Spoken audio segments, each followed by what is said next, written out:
I have to fake being happy because inside I'm like, okay, why couldn't that have happened to me? Why couldn't I be the one getting the recognition? I would be extremely distraught if I would come home and not have received some sort of attention from somebody.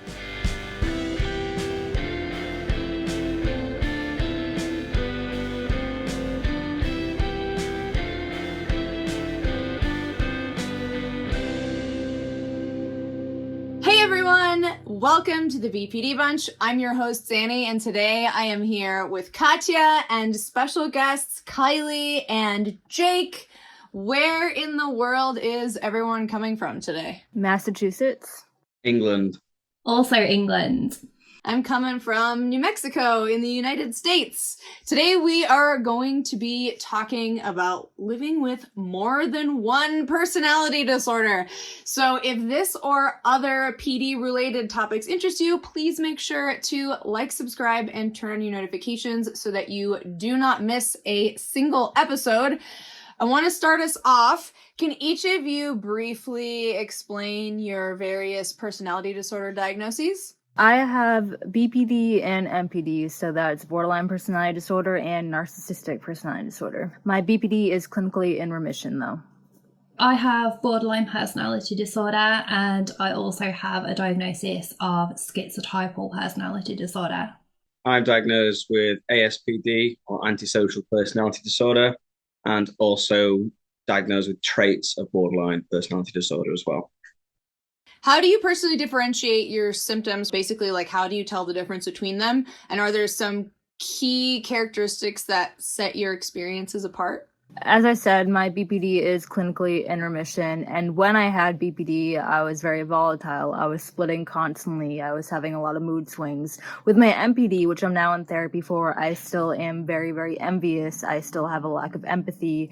I have trouble conceptualizing other people's feelings, and that differentiates from BPD, where I was more erratic at the time and more of the petulant external symptoms presented. Kylee is a content creator who primarily posts NPD content, but there's also some BPD stuff. And you recently posted a video about NPD splitting and sort of differentiating that from BPD splitting. And I was wondering if you could go into a little bit more detail about that. Yeah, so everyone on the internet pretty much knows about the BPD splits, where it's going from this love to hate. NPD is similar, where it's not as erratic, but it's more of like a devaluation phase that's gradual. You can be triggered by it to where it's instant, almost like with BPD, but it's more so this like prolonged resentment building up, where eventually you just kind of like switch. It's like a light switch, where your emotions go from idealization to devaluation.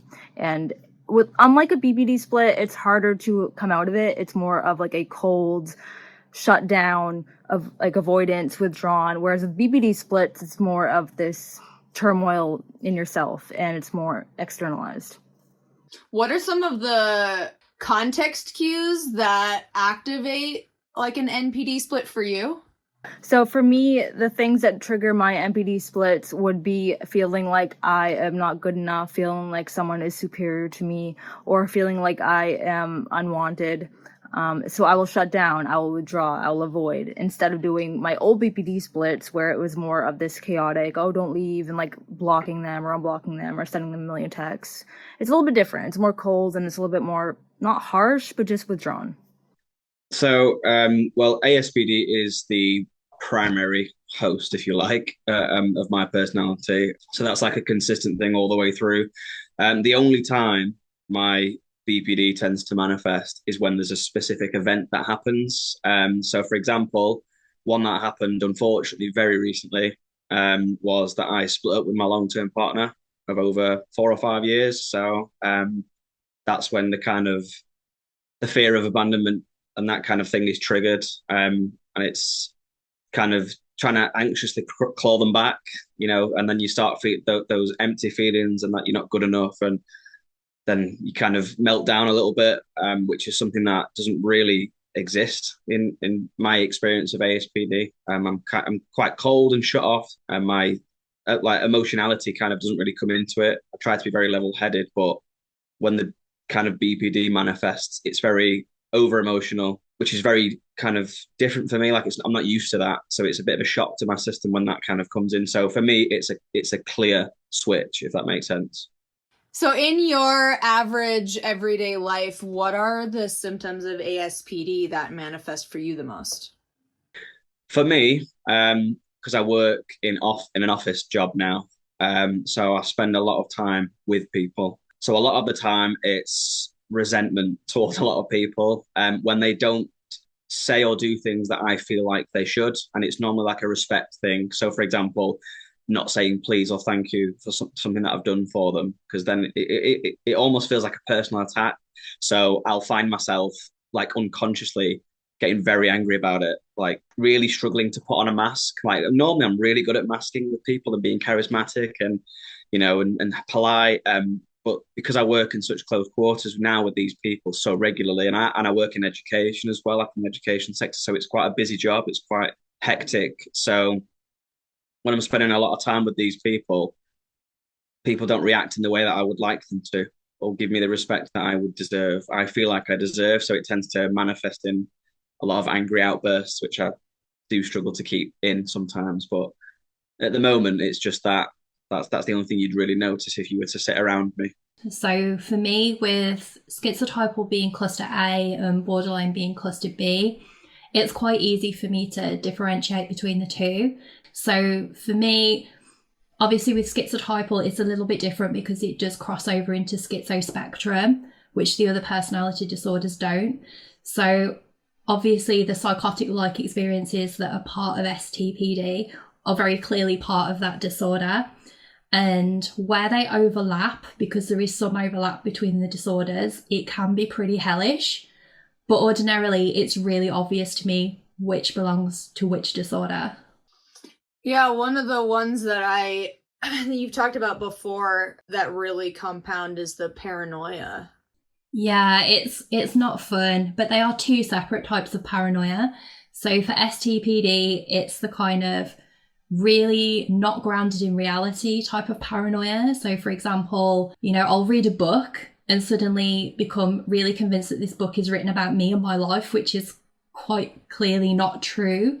And with STPD, you are able to tell that what you are going through and what you're experiencing is not rooted in reality, but it doesn't make any difference to it happening. So it causes quite a lot of anxiety. So I went through a phase a few years ago where I was absolutely convinced that somehow I'd made a plane crash. Now, realistically, I know that there is no logical way that I could have made that happen, but the anxiety around it really did affect me for quite some time, and it does compound that paranoia.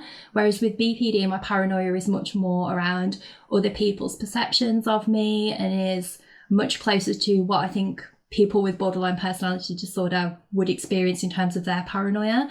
So when it happens together, it really is debilitating to the point where sometimes I just haven't been able to leave the house. Yeah, that sounds like quite a cocktail. How do your personality disorders impact your daily routines, work life, and social interactions? Are there specific challenges that you feel are unique to your specific set of diagnoses? For me, my narcissism makes me not care about platonic connections, and I always felt like my worth was contingent on romantic perceptions and how people viewed me romantically or in other ways. Platonic connections always felt like a chore, so I don't really have many friends. I haven't had friends in probably a decade. I don't care to make them. My social interactions with my narcissism, it makes me want to compete with everyone, even my loved ones and my partner. So say my partner has a achievement happen to him, something good. I don't feel happy for him. I have to fake being happy because inside I'm like, okay, why couldn't that have happened to me? Why couldn't I be the one getting the recognition? And so everything's a competition regardless of who it is, and I'm constantly trying to outperform and outdo other people. My loved ones sometimes say that I don't show enough care, or that I don't appreciate them enough, or that it seems like I'm withdrawn and that I don't understand their feelings, or I make things too much about me. So that's a social struggle that I still have, and then I have to work through, because I don't always understand when someone else is having an issue to actually empathize with them, or to be like, okay, let's stop and listen to what this person is saying and actually try to be considerate about what they're thinking, because I tend to always bring it back to me. I don't work, so that isn't really an issue here. I guess that's really the only daily challenges then. So yeah. Is there a specific example, like when people say that you're cold or you don't care, like is there a specific example you can think of that you are comfortable sharing? My partner has ASPD, but yet he is very doting. He is very compassionate. Sure, he does have his ASPD symptoms, but overall he is very giving and tries to make it known that he loves and cares about me. I struggle with words of affirmation. I struggle with actually demonstrating to people, hey, I love you, I care about you. I don't think about that. I don't think about demonstrating that. So it can come across sometimes very aloof, very cold, like I don't care. And he sometimes feels that he loves me more than I love him. And so that's a common struggle that we have to work through, because I have to show that, hey, no, that's not true. I just don't show love in the same way that you show love. So in terms of my social life and my work life are very closely linked. All my friends, if you like, or all the people that I hang around with, the people from work. So I think the main thing I've noticed, or the main issue that I run into daily with these people, is that I'm always trying to fit in. I'm always trying to think about how I can say something that will make me the funniest or the most desired person in the group. But it's an unconscious thing. It's only recently that I've started to kind of unpack these things. Like, oh yeah, I've realized that I do that. Like, for example, I've got a friend in my group who's Greek, and now I started to learn Greek. Like, literally paid for lessons and go and started to learn Greek. I do have a background in liking languages and stuff, so it's not completely out of the realms of possibility. But I think it's because this person is Greek and is a pinnacle of the social hierarchy where I work that I took the leap to do that. So I'm quite a determined individual. So I'll go on away and I'll learn this language now. And I feel like a lot of that stems from the masking kind of thing that is obviously permeates cluster B kind of disorders, that you want to fit in, you want to mask, and you want to make it makes things a little bit more seamless, makes life a little bit more interesting, and quite frankly a little bit easier to navigate through. So yeah, that's like an example. I'm always trying to kind of become a chameleon, but also trying to become the center of attention. It's quite exhausting if you think about it. In terms of like a romantic setting, I think I would also come across as pretty cold. And kind of, I've spoken about this on my page, the content that I create. I've spoken a little bit about empathy. So with my ASPD, when it comes to cognitive empathy, I have no issues there. I can fully understand why somebody may feel a certain way. It's just the affective or emotional empathy that I don't possess. So I don't feel the way that they feel. So it doesn't register emotionally because I don't feel it. I can't react. So it kind of makes me come across a little bit cold. Like my now ex-partner lost somebody in their life quite close to them. And although I was able to be there for them and act compassionately, compassion is a choice. So I chose to act compassionately, be there for that person. I couldn't feel the emotions that they were feeling. And I think that is a barrier that people like myself do run into quite frequently. Yeah, for me, there's a lot of pressure to mask as well. Actually, probably more so with the schizotypal than with the borderline, just because, especially with working in education and being around children, if you've got perceptual disturbances or, strange ideation, magical thinking, and the stuff going on, it's a real distraction. Like, it's a big distraction in my everyday life, and at work it's even harder to conceal. And I think that's where the majority of my energy goes, with masking that. If you've ever been in a classroom when a wasp has flown inside, like, that causes absolute chaos among students. So I kind of rely on them, really. So if I can see, like, I don't know, lights in the classroom, I know that they'll pick up on it if it's real. So I kind of have to go with the reactions of people around me. And so, for example, if I can hear noises or have particular illusions, I'll take my dogs for a walk, because I know that if there's something going on, they'll be able to react to it. So I do have to rely on having people or different things to kind of help guide me with that, and that can be really tiring. But a big part of STPD as well is the social problems that come with it. So social withdrawal, social isolation. And that's actually been a really big problem at times with my husband, because there have been times where I've just not socialized, I've not wanted to go out, and he finds that really difficult because he's quite a social person, and to constantly be going to events on your own is really not nice for him. And I think he does find that quite difficult when I'm going through those stages of wanting to hide away and the fact that he has to do so much stuff on his own. And I think that that has probably been the death knell for a lot of my previous relationships as well. In terms of friendships, I think the biggest problem that I have there is that people just don't understand, because if I explain what I'm experiencing and explaining that I have these psychotic-like symptoms, but then I also tell them that actually I'm aware it's not real, for them it's like, well, what's the problem then? You know it's not real, like, get over it, because they don't understand the anxiety that comes with that. So it does make me quite withdrawn, and it is difficult because I often feel like it's not something that I can talk about because so few people can relate to that inner experience that I have. You were talking about magical thinking. What's like an example of what that looks like? So it's really interesting because when I've tried to explain this to friends in the past, they think I'm talking about like wizards and unicorns, and it's just not like that at all. So magical thinking for me is where I will assign particular meanings to things that don't actually have meanings. So I will see an event or hear something and relate it directly back to me, but it's slightly different from, say, narcissism, because it doesn't necessarily come from ego, it's paranoid thinking. So as I mentioned earlier, with things like assuming that I made a plane crash, like that's not logically possible, it's not rational, but I would relate that somehow back to me. And a big trigger for me as well is death. So if I lose someone close to me or someone who is in some way connected to me, and then other people around me die, I will assume that that is triggered by me, which is really odd because I appreciate that there's just no foundation to that whatsoever. But I'm very good at linking unrelated things and then relating them back to me. So yeah, it's very difficult to explain, and it is very open to interpretation as well. You know, it's interesting because you say that it's odd, but I'm listening to you, and this may just be me projecting, but I hear like a brain, like maybe mistakenly, but trying to make reason and meaning out of sort of like meaningless events, you know?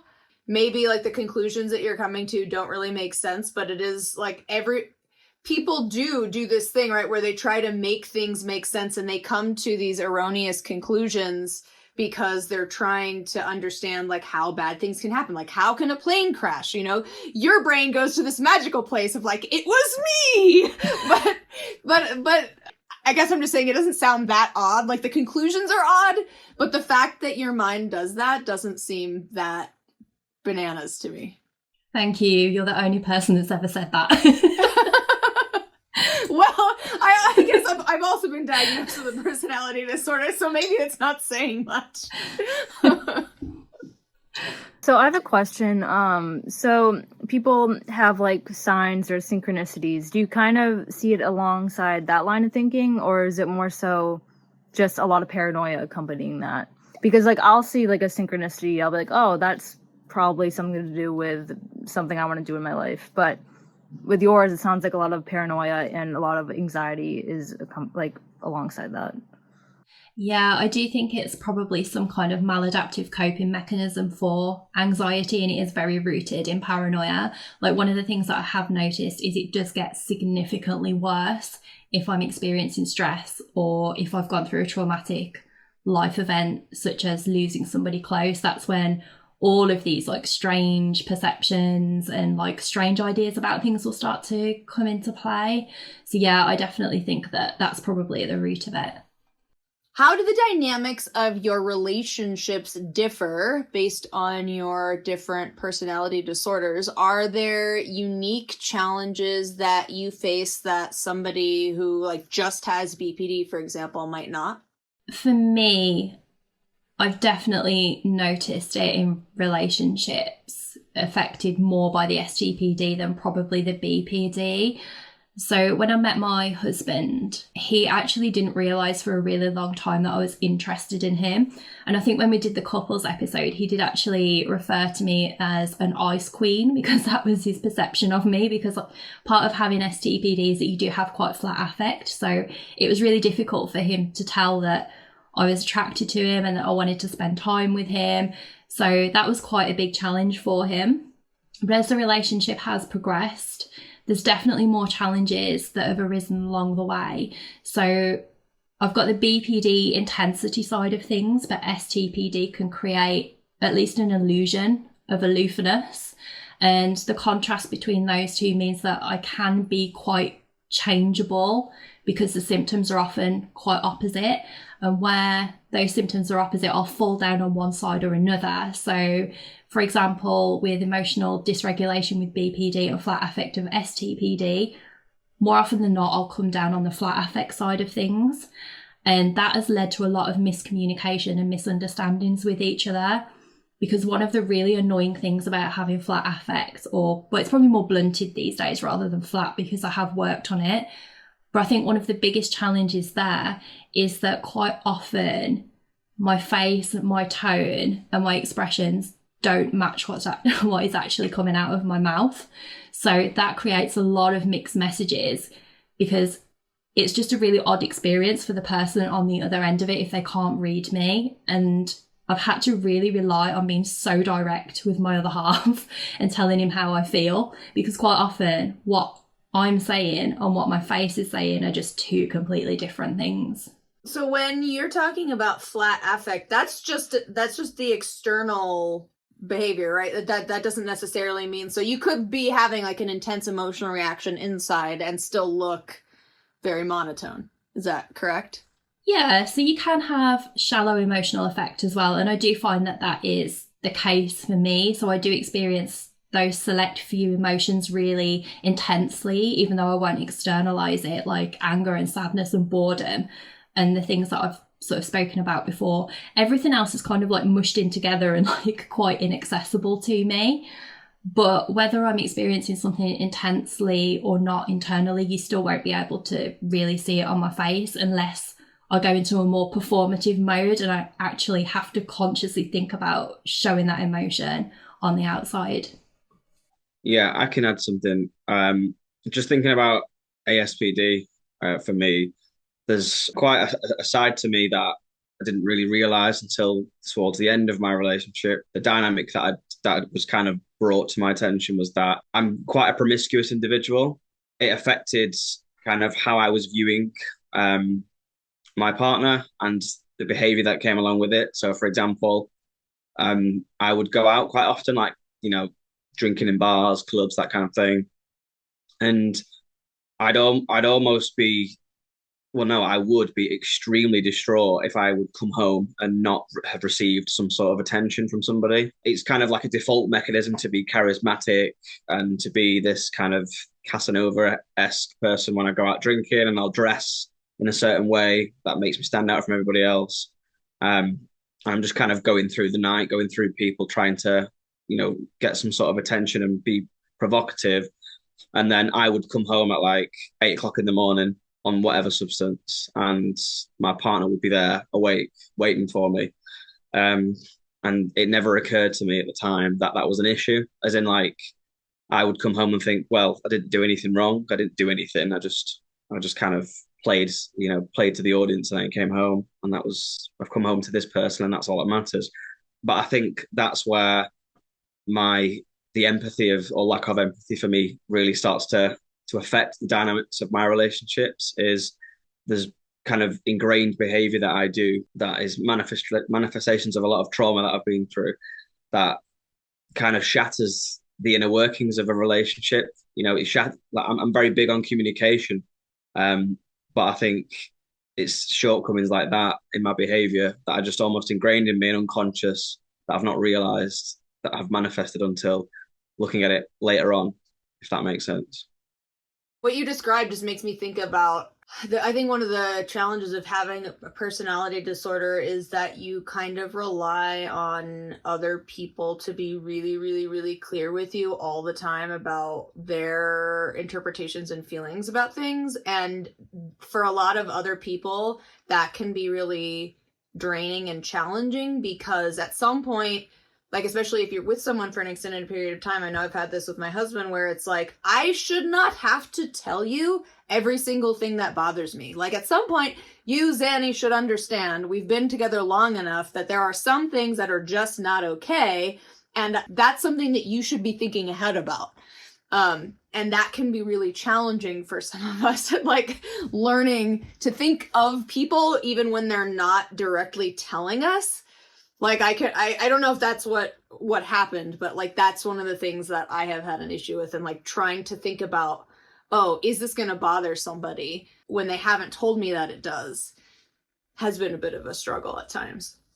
Yeah, I mean, it was kind of like that. I mean, again, I was cognitive enough to know that it probably was causing problems. Like, my behavior was like not, it wasn't obviously nice. It wasn't wanted from the other person. But in my experience, kind of coming off the back of what you just said, I would say to this person, talk to me, tell me how you feel. And this person suffering from other mental health problems, including things like borderline, OCD, anxiety, would shut down and be like, no, it's fine. It's kind of fine. And then I'd be like, okay, whatever then. Like, you're not going to tell me, let's just move on. And that's a problem. I mean, that directly affects the dynamic of every relationship, platonic or romantic, I've ever been in, I think. Since your partner had BPD and you have traits of it, did that affect the dynamic at all? Because it's like two people with the cluster B disorder in a relationship.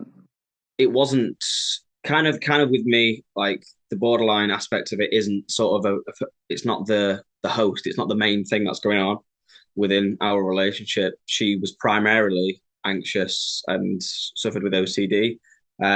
She would often talk about her BPD as something that's, I believe is referred to as quiet BPD. So everything was internalized. So instead of ranting to me, I suppose she would do it internally. So I never really saw it, or would, we never clashed, if that makes sense. So what types of therapy have you found beneficial for your specific set of diagnoses? We'll include summaries of all of these different modalities in the description down below. So if you don't know what some of these therapies are, head down to the description to check it out. The therapy that got my BPD clinically into remission was a mix of CBT, DBT, shadow work, and inner child healing. The therapies I found the most helpful, I never really found DBT the most like end all be all, whereas some people do. I just felt like it felt more like homework to me. So right now I'm currently doing psychodynamic for my NPD, and that's helping a lot, and also somatic and a little bit of EMDR. So those are the therapies I'm doing, and it's beneficial. I think for me, it was cognitive behavioral therapy, or CBT, probably one of the most helpful, like just being able to talk about it and air it and use certain techniques. But I think for me, the single best thing that, to be honest with you, I've only really just started to feel the effects of is shadow work, and philosophy as well, and like religion. Like, obviously I'm pagan, so that finding solace in those kinds of, and basically any text that forces you to say, forces you to deal with the fact that life is going to end, and the time between now and that, whenever that time is, you have the ability to change the course of your life. I think that is the thing that really wakes me up and has genuinely changed my behavior and turned me into somebody who wants to change, and a big reason why I wanted to go into educating about ASPD and stuff was because of that philosophy and that kind of thing. So it's mostly spiritualism, if you like, as a broader term that's made any sort of difference for me. So one of the things that, like, I'm one of those people that got a lot out of DBT, love it, but I do think that there was a timing specific issue there. If I had been given DBT when I was like at my worst, I actually don't think it would have been all that helpful. Before I went into DBT, I had this moment where I don't know what it was about my teens and my 20s, but I just I wasn't connected to mortality or the fact that life was going to end. And Jake, you're talking about that idea that like we're all coming to terms with life, that life is going to end. At some point, there were a couple of conversations I had with different members of my family, and it just really struck me that life was finite and that there was a limited amount of time that I could be here to do anything. That thought didn't heal me on its own, but that was one of the primary driving factors for why I was so committed to therapy and all these other things, because I realized, like, oh, I can't just be a mess forever. Like, I mean, I could be, but do I want to look back on my life and have that be all that I did? You know, and I had cognitively had the understanding of that when I was a teenager, but it just struck me different. I was like in my late 20s and was just like, oh, fuck. Like life is gonna end someday. Like I gotta do something more with myself. So I'm kind of limited really with what I can offer to this. I think it's been well documented on the BPD bunch about how I've just never really got any help. So both times when I got my diagnoses, BPD and STPD, I got those diagnoses and was pretty much discharged straight away with nothing really in place apart from medication. And I think part of that was down to the fact that I do function relatively well in life. Like I've got a family, a career, things aren't really too disruptive, or if they are disruptive, I manage them myself. And I think people felt like that made me not really very deserving of anything additional. So I have had some form of DBT, but that was for my eating disorder. So I've kind of had to take those principles from the eating disorder therapy that I had and apply them elsewhere. But it's mostly just been a case of just trial and error really to see what works, because I haven't had any professional intervention, at least not on the NHS, and privately I can't really afford that for where I am at the moment with my life circumstances. So it is just a case of crack on and make do really. But it's been difficult, and there's been a lot of invalidation from professionals along the way. So I always knew that there was something more going on than just BPD. So for me, I think it's just like a lack of trust in professionals really when it comes to the personality disorders. I don't really trust people to invest really in my care. So it's something that I've had to take the burden of myself and just kind of work around it as best as I possibly can to just manage those symptoms. What are some strengths or positive attributes you've discovered in yourself as a result of navigating your various personality disorders?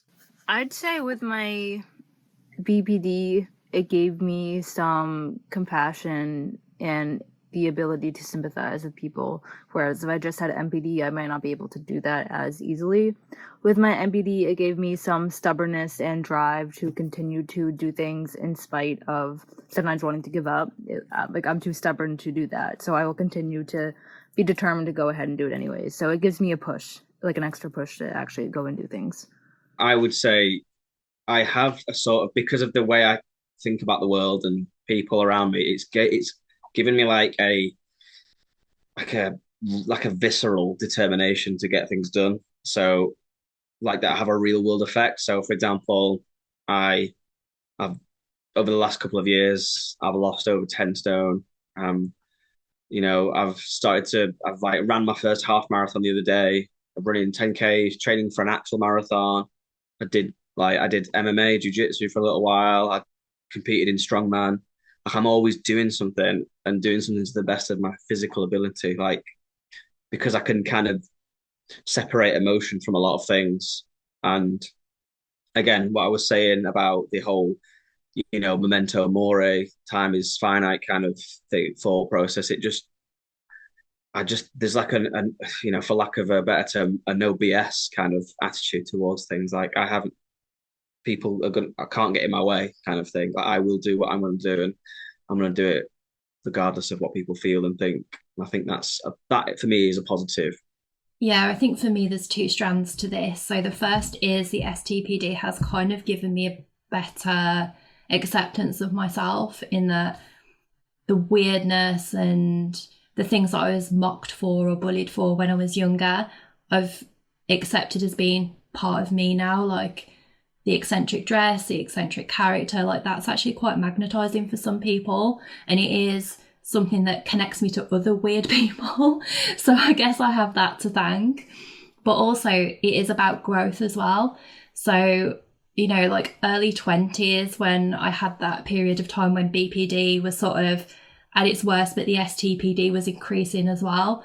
Like a lot of stuff was going on at that point. I lost friendships, I lost employment because the symptoms, especially of the STPD, were just absolutely taking over my life.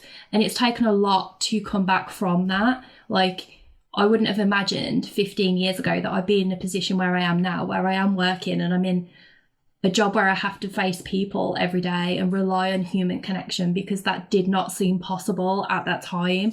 Like, the growth really and the journey that I've been on, like, I don't really talk about it a lot and I haven't really spoken about it a great deal on the show, but it has actually been monumental and I do take a lot of pride in that. And then our very last question. How can individuals with different personality disorders support one another in their journeys? Communication, and exactly what we're doing right now, sharing stories, basically getting the message out there from different angles. Like I said earlier, it's a case by case basis, everything that people go through, and the whole general outlook on BPD, NPD, basically anything that we've mentioned today. The general outlook is normally a collective. Everybody with these disorders will act this way and they will do this, and this is the outcome.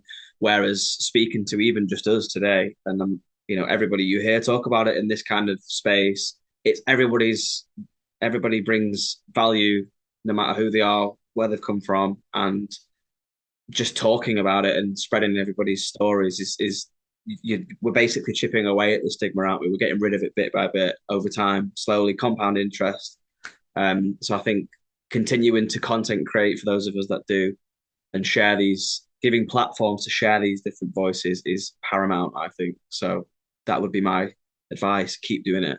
Yeah, I think just solidarity. I mean, we're all in the same cluster. We all have overlapping behaviors. So just listening without a place of judgment or enabling or condoning toxicity, but rather just hearing people's stories and not having blanket statements or generalizations is really helpful. So not these like sweeping characteristics of you're going to be this because you have BPD or NPD, but rather just listen to the actual person, not the label. I 100% agree with that. When I think about my friends who have personality disorders, whether they're the same as mine or whether they're different, it's really important that we do hold each other accountable and that we aren't enabling each other's negative behaviours. And that can be quite difficult to do sometimes, especially if people are at different stages of healing. But it is really important, if you are going to gain support from those around you, that you are doing it in a healthy way. But I also think that it's helped me to look at what I have in common with people rather than what I don't. And that's helped a lot with understanding their journeys as well. But I think for me, a really big point, as somebody who comes from cluster A, so a completely separate cluster, to cluster B, is trying to make people feel welcome in that community, because it's really difficult when you don't have symptoms that align with what people think they should look like, that you're not excluding people, because I do find it really difficult at times to find my place in the BPD community because my expression is so different to other people's. So I think that that's just something that's worth bearing in mind when you are offering support to people with differential diagnoses. Kylee and Jake, thank you so much for joining us for this episode. Can you tell our audience where they can find more from you? Yeah, so you can find me on TikTok, Instagram, Facebook, and YouTube at Kylee Rackam. And on Instagram, it's Kylee Rackam with an underscore at the end. But that's where you can find me. For me, it's primarily just Instagram, and it's just Antisocial Theatre, all lowercase. Awesome. We'll provide links in the description down below as well for any of you who are interested in following along with their journeys. Thank you everyone so much for watching. We hope you got a nugget of wisdom to take with you on your journey. Friday, we will be back talking about stigma around these different personality disorders. And next Wednesday, we'll be back with a brand new topic. If you cannot wait until next Wednesday, please consider supporting us on Patreon. Our top 2 tiers, our BPD Buddies and BPD Besties, get early access to extended cuts of our Wednesday episodes. So if you are interested, please check out our Patreon link in the description down below. And we will see you next time.